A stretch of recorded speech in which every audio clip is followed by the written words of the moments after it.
Lydikiukai labai jau tokie dideli, bulvytės tai bereikalai iškasiau, nes tik tai kaip riešutukai tokio dydžio. Oras tai toksai kaip... Toks minkštas, drėgnas.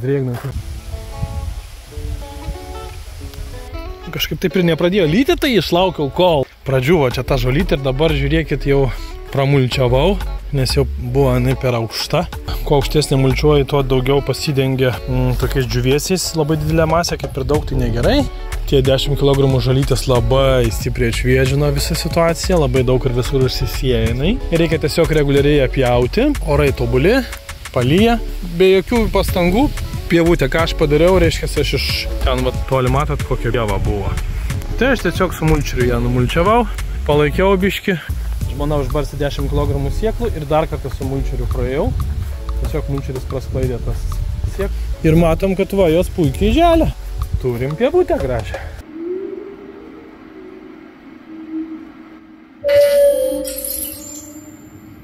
Beveik 3 dienas tiesiog čilinau. Sėdėjau ant sofos trobeliai ir nei ką veikiau, nei ką filmavau, nei ką tiesiog čilinau, skrolinau, makaronų įsivirdavau ir viso, ir į karštą vonę vakare nueidavau. O, kaip ačiū žmonai už tokią galimybę, jinai pas tėvus buvo išvažiavus. Tai man tai labai gerai, ar jai gerai, tikiuosi bent kažkiek gerai irgi. Va, travinčią žmoną žiūrėti galėčiau visą dieną, taip gražu,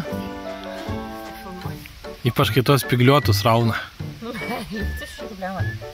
Kaime tai va, rakteliai palikti, langas pravirus. Ir eini savo parduotuvę. Ramiai.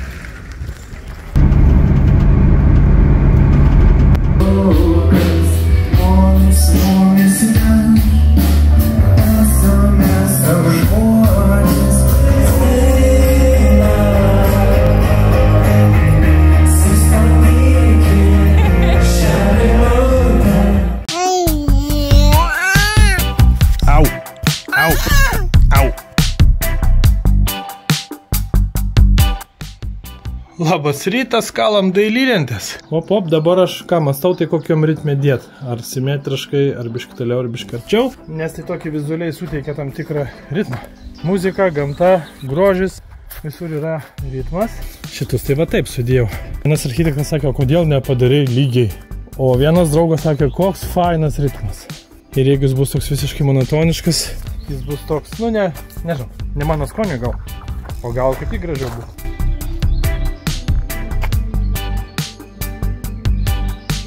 Žinai, tai jausma, kai atostogų išvažiuoji ir taip, toks būna jausmas, kažkoks relaksas. Tai aš va į darbą savo važiuoju. Tai išlaikant tokią pusiau tradiciją, irgi panašiai padariau. Sraigės apvaikščias ir bus įsilieję į bendrą vaizdą. Realiai tai čia būna turbo karšta. Čia būtinai kažkaip uždengti. Tiesiog su blizgančia plėvelė galvoju uždėti, kad reflektuotų atgal.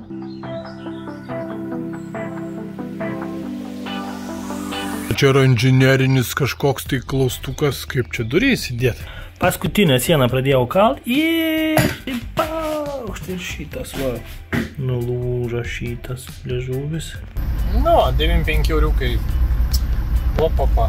Bimbalų sezonas prasidėjo. Kas gelbėja, tai va tokį kavos. Va čia turiu kavos, bet kofeininės, bet veikia puikiai. Čia dar tik pradeda įsikūrenti, tiesiog uždėdi kavos, pridegi taip ir jisai smilksta po truputį, atsiranda dūmų. Tie bimbalai nemėgsta, tikrai pamažėjo jų. Tas naujas žaislas, nu va, plaka taip pat kaip anas. Tokia metodika va, sukaliau, dailylentės. Dabar čia dar viskas va, yra ta balalai. Dabar staktą padarysiu, va tokius įtvirtinimus padarau pagaliukus. Tada dar skersinius išpjausiu ir bus duris. Nu, nemokamas užtat. Bet užtat tinka pagal dizainą tos duris. Va. Jeigu šiaip pirksi kažkokias duris, tai išleisi 200. Ir netiks pagal dizainą. Ir pirmą turėsi įdėti staktą, o tik paskui duris. O aš va pirmą duris įdedu. O paskui staktą tik tai darau. Kad duris laikytų visą konstruktyvą labai gerai, labai svarbu čia padėti įstrižainės. Radau lentų ir svarbiausia patepiau klijų poliuretano. Viskas čia kaip pridėsiu, tai bus amen. Dabar ta didžioji teisingumo akimirka. Kliai dar nesustingia, bet ant varžtų stovi. Opa, ką neklono duris. Atsidaro netgi daugiau, nei aš tikėjausi. Čia malkinė bus. Tai atsiremsi malkas. O taip iš lauko atrodo jos uždarytas. Matos tik tai vyriai. Nu ir jas tokias pakankamai neutralios. Čia mano geriausias draugas, pažiūrėkit. Per valandą laiko 2 tokios pievas išpjovėm. Dabar galima su trimeriu čia praeit, pagražint. Iš va tokios pievos padarėm tokią. Nieko nedarėm, tik pjovėm su mulčeriu. Ir mėtom visų žolelių. Jau baigės, tai dabar nebemėtom, nes kur tokie praplikimai jie visi užželia. Va čia matot, yra visiškai užžėlus nauja žolytė. Tiesiog žmona va pribarsto. Čia va tarkim pribarstyta ir matos jo dygsta. Dabar jau jos pjauti reikia, jau jie žaliuoja.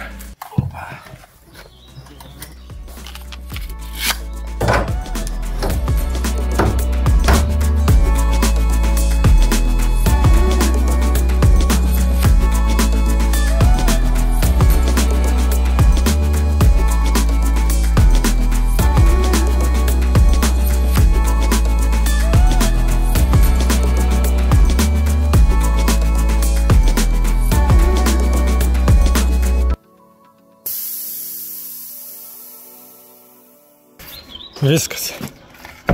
Durys užsidaro. Dėt teko tokį vieną langiuką, todėl kad čia įėjus toks bus šiek tiek šviesos papildomos. Dalylentės dėjau iš tos pusės ir iš tos. Ta prasme, jeigu tu atvažiuosi ir nebus šito tarpo, tai tu neįkišiu. Dabar va, nieko nereikia galvoti. Labai gražus kampai.